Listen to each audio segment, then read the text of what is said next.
Hello, everyone. Welcome to Friday's edition of Weekend Waypoints, a production of SEC Extra and D1Baseball.com. I'm your host, Joe Healy. Going to get started on our super regional previews. Today, we're going to take a look at Auburn and Coastal Carolina, and that's kind of it because it's the only game we have today involving SEC teams. The other three SEC teams in super regionals are starting on Saturday, so we'll take a look at Auburn and Coastal. We'll talk about some other news items along the way as well. Before we get into anything, though, I have to remind you that this episode of Weekend Waypoints and every episode of Weekend Waypoints this season is brought to you by Academy Sports and Outdoors. The sun's out and the fun is on at Academy Sports and Outdoors. Score a cool pool, savor summer flavor with a grill, prep for fishing weekends, or mount up with a new mountain bike. However you have fun, you can't lose with our top brands. Gear up online at academy.com or at your local store. All right, folks. So I see the comment in there from Moonshine. What time will Vandy boys play today? Asking for a friend. Tough weekend for Vanderbilt. Tough weekend for Texas. Tough weekend for Ole Miss. Tough weekend for Georgia. Mark and I on Highway to Hoover did a pretty extensive recap of regional weekend. So if you're interested in some postmortems on the teams that were eliminated, how it all went down regional weekend, all of that stuff, you can check out Highway to Hoover. Mark and I do a deep dive there on that. Figure we take a look at our super regional matchups. And like I said, today, just Auburn and Coastal Carolina on the docket. That is a 9 Eastern, 8 Central start. I know there are more factors that go into what time games start than time zone.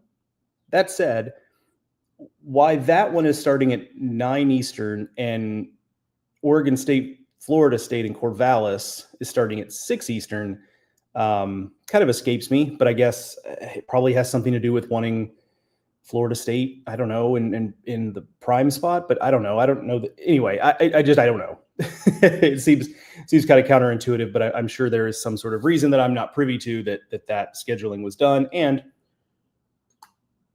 it's somewhat consistent with last weekend where, Auburn had an 8 local time, 8 Central start on Saturday in regionals. So it's just kind of a slot they've been giving the Tigers. But I think Arkansas, Tennessee is probably the most anticipated super regional out of the super regionals we have on the board. But this one might be one of the most interesting, though. Coastal Carolina is extremely good. The hottest team in college baseball. They had a winning streak that goes back to early May or something ridiculous. Swept their way through the Sun Belt tournaments, swept their way through a regional. Probably in terms of like talent and upside, probably a top 8 seed, but because they play in the Sun Belt, just didn't have the resume to be a top 8. I think that was totally fair, even though they had a case. But now the flip side of that is if you're Auburn, you feel like you probably shouldn't have to be playing Coastal as the number 4 overall seed. But alas, here we are. Coastal comes in at 51-11. They went 26-4 in the Sun Belt in the regular season. The pitching matchup for the opening game is Samuel Dutton for Auburn. No surprise there. He gutted out a start against Stetson last weekend. Stetson's such a pesky offense, and the numbers don't look super good for Dutton, but I think that's deceiving on a couple levels. One is because Auburn was kind of in control of that game. It was a close game, but it never felt like Auburn was not in control of that. So I think they probably stretched Dutton a little further than they would have otherwise if they really felt backed up against it. And then, it just, there were some things that didn't go Dutton's way. There were some balls that maybe could have been outs that weren't and things of that nature. But regardless, that's the guy that Auburn wants on the mound in the biggest game of the season. That's no surprise there. He's going to be matched up with Cam Fluke, who is a big-bodied right-hander for Coastal Carolina. The numbers are very good. A 3.12 ERA, 102 strikeouts on the year, and 86 2/3 innings. He's one of the 3 very solid starters for Coastal, and that's the number one thing that I think will allow Coastal to be competitive in the series. Is just that in all 3 games, if it goes 3, they're going to have a starting pitcher they feel confident in. They're going to use Jacob Morrison and Riley Eichhoff in the next couple of days, and that's going to test Auburn for sure. Fluky stuff is good. Fastball average is about 95. It'll get up to 98 miles an hour. His top off-speed pitch is a curveball that's kind of in the mid 70s or so. It has a 50% whiff rate. basically just anytime a batter swings at his curveball, 50% of the time he swings and misses. That's what that whiff rate means for those who aren't familiar with that lingo. Mid-80s slider, mid-80s changeup, used a decent bit less. It's going to be a lot of fastball, curveball. He'll mix in the slider, and the changeup is, I would say, occasional. I think he's thrown maybe 50 of those this year, something in that neighborhood. So changeup is not necessarily going to be the biggest weapon. Fastball, curveball, slider are going to be primarily what he goes for there. And that's to me the interesting matchup. Auburn's offense last weekend was very good. It was all the usual suspects doing their thing, but it was even more so, right? So like by that I mean, Bub Terrell's had a really nice year as a freshman, but last weekend he was the MVP of the Auburn Regional and he was 8 for 11, a couple of walks on top of that. Everything was hit hard.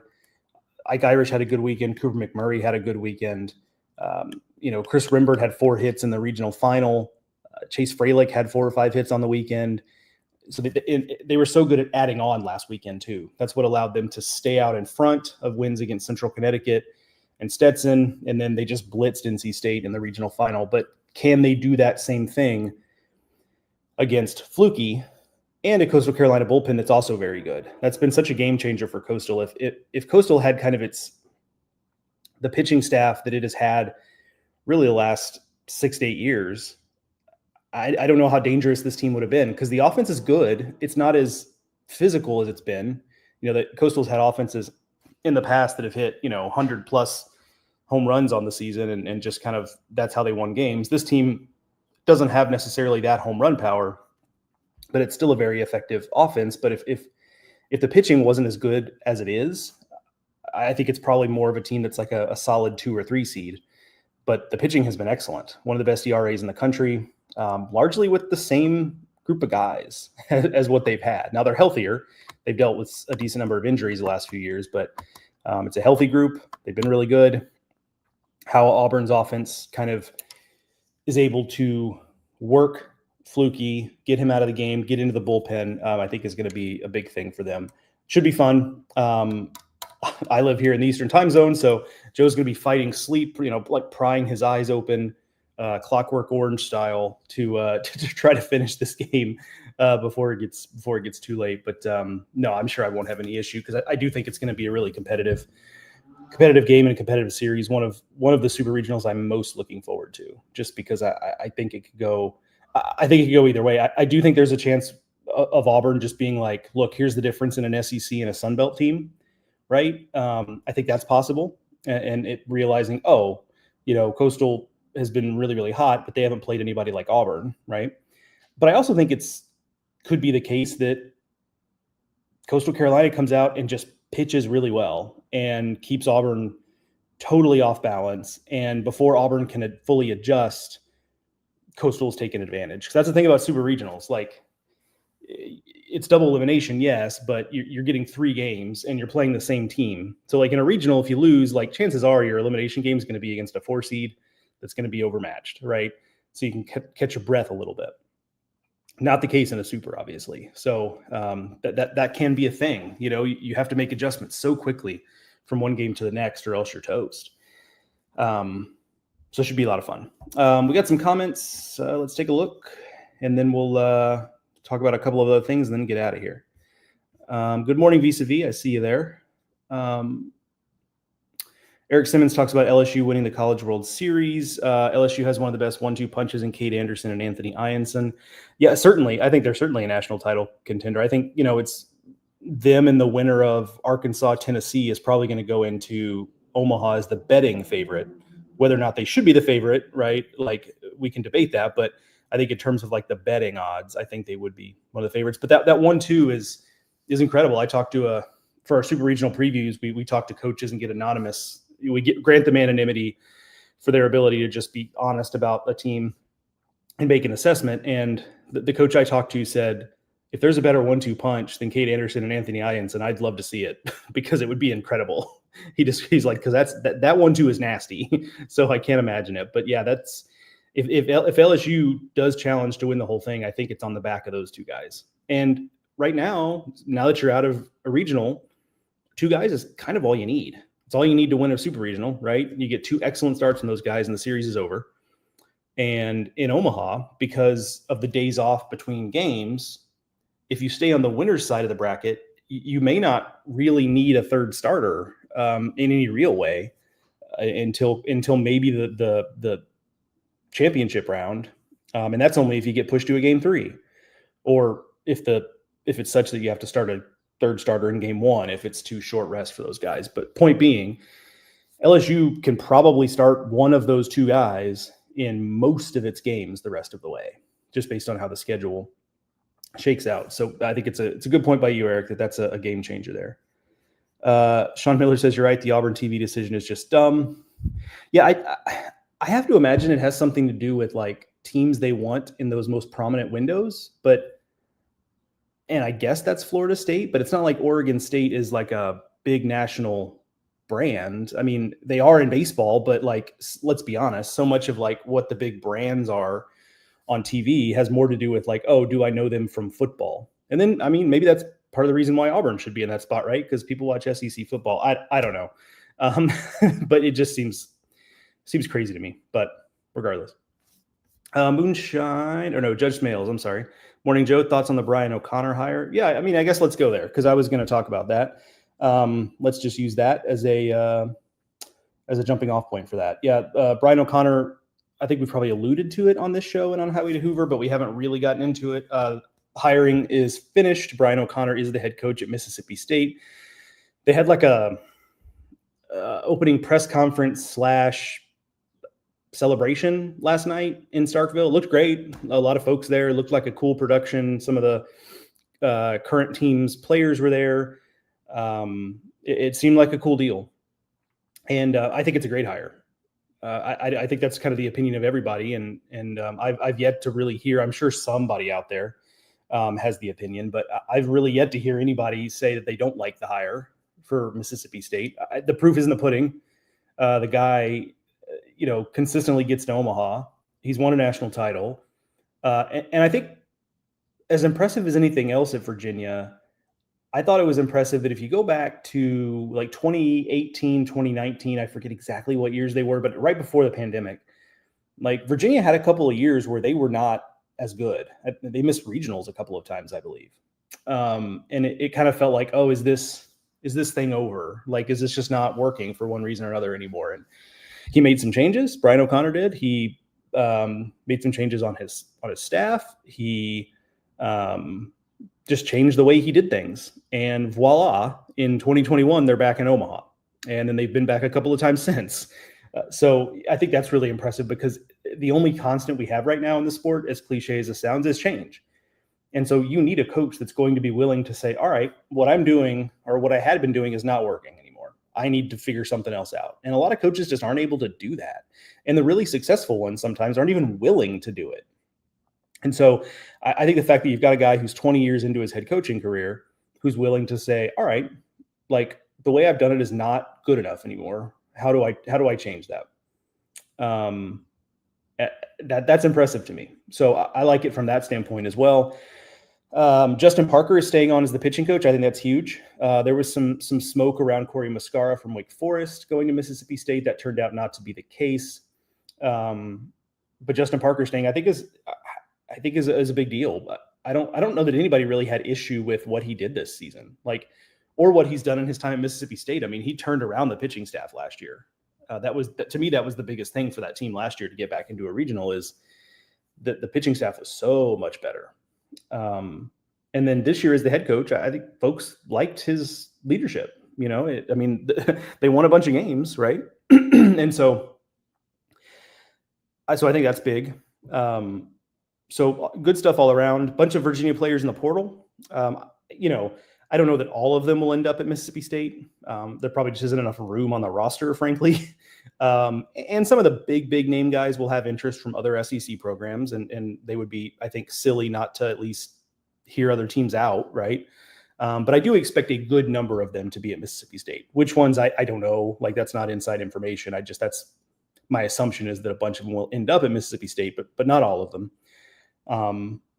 But if you get a bunch of them, like the talent was not the problem at Virginia this year. I don't follow the ACC as closely as the SEC, so I can't 100% tell you why it didn't work out, but it was not talent. I can guarantee you that. So, and this is a Mississippi State team that didn't bottom out, right? I mean, they were a regional team. So you figure you bring back a pretty good roster. Mississippi State has some guys in the portal, but not a ton. And so it does look like the roster is going to hold together pretty well. You add on some guys from the portal, whether from Virginia or elsewhere, and suddenly it looks like Mississippi State's going to be a real contender. I don't know if SEC title contender necessarily, but it does look like they're going to be in really good shape for the 26th season. So a great hire. I think it's awesome to get Justin Parker back from a state standpoint. I think that's a positive. And yeah, I just think there's really no, and there's some worry about age and stuff like that, but he's really, he got the job at Virginia pretty young. Brian O'Connor did. So like, it's not, I'll confirm his age here, but he's certainly not someone who's just around the corner. Yeah. 54. So, he's not, this is not a pulmonary, right? Where it's like, oh, well, how many years does he have left? I think there's a lot more runway there for Brian O'Connor. So good stuff all around there. And yeah, 2.9 million was the number. Yeah. Moonshine brings it up. And do you want a national title coach? That's what you pay, that's just kind of the going rate. So behind Tony V, who I think is an even 3 million, but certainly in that same neighborhood. Carl Dunn says, looking forward to tomorrow. Going to be hot as hell in Baton Rouge. Well, it is June after all, Carl. I have been there for a super regional and it was hot. I can tell you that. But I'll take that over rain delays. Yeah, me too. Like, give me the hot all day. It'll be uncomfortable. We'll get through it. The rain though, this time of year can be interminable. Actually, the only time I was at a super regional in Baton Rouge was 2 years ago against Kentucky. And that was what I remember most about that was the game one was supposed to be like a 2:00 or 3:00 start or something like that. And the teams like warmed up and did all that. And then with the sun still shining, we went into a delay.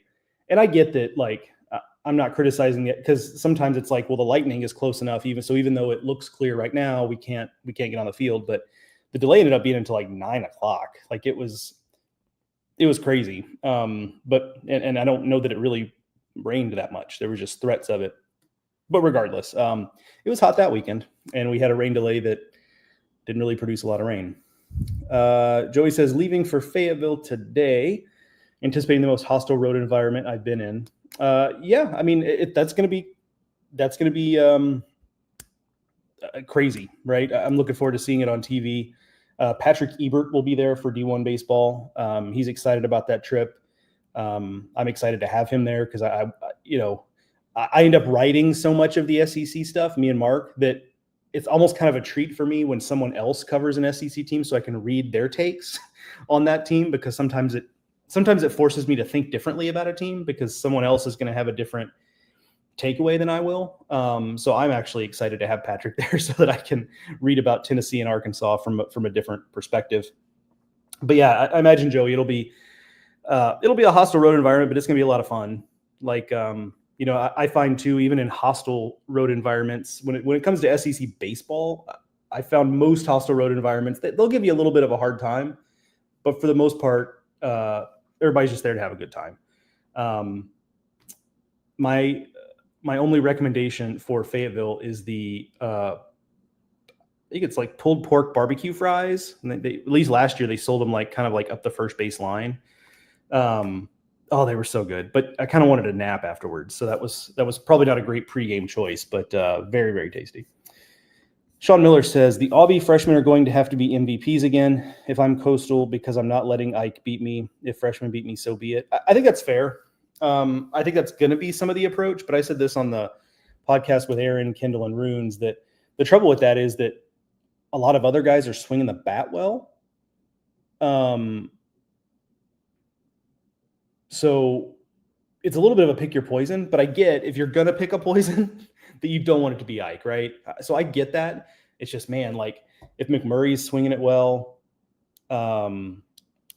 if the freshmen are doing what they're doing again, like Eric Snow, like is doing his thing, that dude never strikes out. it's just tough, but that's why they're here, right? That's why they're in a super regional. That's not an accident. So I'm with you in that, like, you're gonna like anybody but Ike, but the problem with that, of course, is that anybody but Ike includes a lot of other options for Auburn. I'm interested to see the Coastal lineup, frankly, because I've seen them a few times this year. I saw them at the Sun Belt tournament. I saw them opening weekend down in Conway, and it just doesn't have the physicality. But man, they're kind of relentless. Like, the thing that makes them tough offensively is that I may have said this on this show, so pardon me if I already have, but just like, they get every bunt down. They go first to third on every single. They go second to home on every single. If it's a deep fly ball, they're tagging. They take everything. And they play aggressive, but it doesn't feel out of control. Sometimes teams that play aggressive feel out of control. They do not at Coastal. So, Dutton's not a guy who's going to strike out 15, right? So the ball's going to be in play. There's going to be guys on base. How does Coastal run offense? I'm looking forward to seeing that as well. Sean, I see your joke about the Clockwork Orange reference. I'm probably closer to your grandpa than your little brother, Sean, to be honest with you. Randy Peterson says, War Eagle, let's make history at Plainsman Park. Already history when you consider, Randy, the first home super regional for Auburn. Auburn has always gone on the road to win its supers, but being able to host it at Plainsman Park, have that celebration, right? Have that dog pile at Plainsman Park. That'll be a cool moment for Auburn fans that haven't been able to do that at home. David Billio, it might be Billio. Apologize if I'm mispronouncing that, David. Do you expect Ace Reese to stay at Mississippi State? I do. That's not based on a whole lot of reporting, but I just think with the hire being who it was, and the fact that staff, especially with Justin Parker sticking around, that staff knowing how valuable Ace Reese is, I'm going to go yes. Now, I am certain in a world where, tampering is the norm and it's just happening and there's not really a lot we can do about it. He's got plenty of other good options. I don't think anybody doubts that, but I do think he'll be back in Starkville. That's my hunch.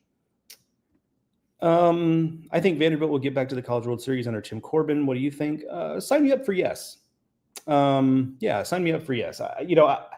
I just think it's a different world. I don't know that Vanderbilt's ever going to get back to being Vanderbilt, right? Like they were 10 years ago. But I would bet on them getting back. All it takes is the right draw in the postseason too, like to just, to make that happen. Like, no disrespect to Murray State, but like Duke has struggled to get, they've been to super regionals 3 times. They've won a game in every super regional Duke has. And now they've drawn Murray State and it's at home because of the way the bracket fell. So it's like, if you get a break like that, it doesn't really take all that much. Now watch Murray State run Duke off the field because I said that.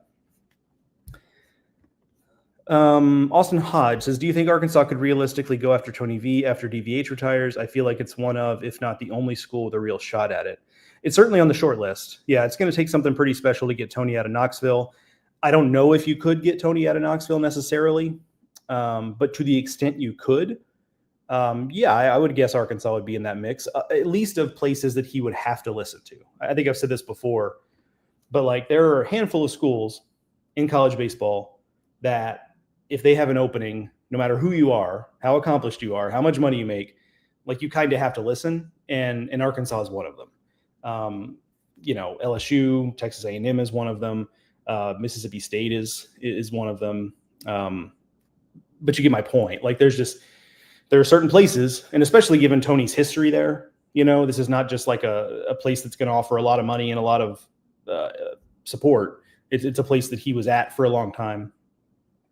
So I think he would listen. It's just going to be a matter of continuing what he's built in Knoxville to being able to do something different, right, at Arkansas. I think if Tony has more national titles at Tennessee by that time, maybe it'll make it easier because he feels like, all right, I've left, Tennessee in a good spot. We won a bunch of trophies, stuff like that. But it's an interesting question. I think he'll certainly be pursued. That's for sure.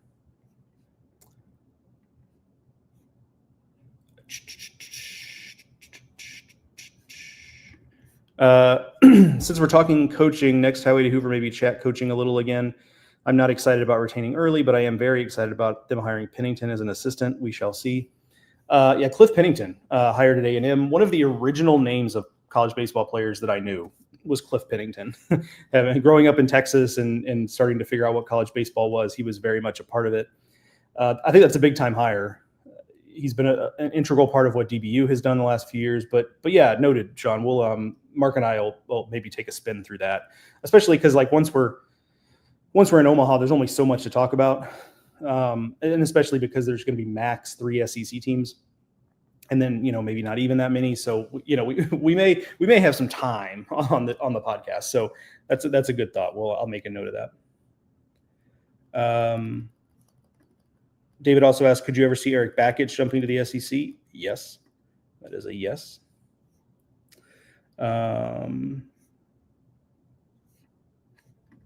Billiot is the pronunciation. Thank you, David. I appreciate that. French Creole trips most people up who aren't from South Louisiana. Not even everyone down here guessed right. Yeah, and I've outed myself on a recent episode, David, about my mom is from that part of the world. My mom was her family, her dad's family anyway, comes from Louisiana, and she has a very Louisiana last name, and yet I still stumble sometimes with those names. Last week it was someone whose last name looked like Robin but was Roban. But I was thinking more like I think Vanderbilt had a player named Shea Robin, I think. And so it's like it was, you don't know which ones are, from Louisiana, if it's going to be a Roban or a Robin. But anyway, I appreciate you helping me out there, because I do genuinely want to get people's names correct. And especially because if you come on back and you comment later on, I want to be able to say your name correctly. So Billiot, David Billiot. I appreciate that. Joey says, Vitello talked about loyalty from the day he was hired. Hard to see him going anywhere now, but if there is one place, it's Arkansas. Yeah, I kind of agree. Like, that's kind of my hunch, is that I don't want to say it's Arkansas or nothing, because you just never know. But especially because some places like, well, if the alma mater calls, but he went to Mizzou, and unless somebody backs up a Brinks truck to Mizzou, like, it doesn't feel like that's ever going to be in the cards. All right, Sean Miller says, let's do this. 4 hours to first pitch. That is a good idea, Sean. I'll go ahead and let you guys go there. I will be in Chapel Hill this weekend. Obviously, no SEC team there, but anytime you can cover a super regional and sleep in your own bed right before you fly to Omaha, you're going to take advantage of that. So I will be doing that. So SEC super regionals, Mark Etheridge will be at Auburn. So he'll be there tonight. So follow him for his coverage there. Also pray for him that he's able to stay awake. Mark is older than me. You know what I mean? Like, let's keep that between us. That Mark's, I'm just a little worried about him staying awake. So Mark's there. I mentioned Patrick Ebert is going to be in Fayetteville, so he'll have coverage there. Walt Villa, who covered the Southern Miss Regional over the weekend, staying in the Deep South. He is going to be in Baton Rouge covering LSU and West Virginia. So that's your coverage for the SEC Super Regionals. Enjoy the baseball today, everyone. I will talk to you tomorrow morning. We'll recap Coastal and Auburn. We'll preview Tennessee, Arkansas, and West Virginia, LSU tomorrow morning. I will talk to you then.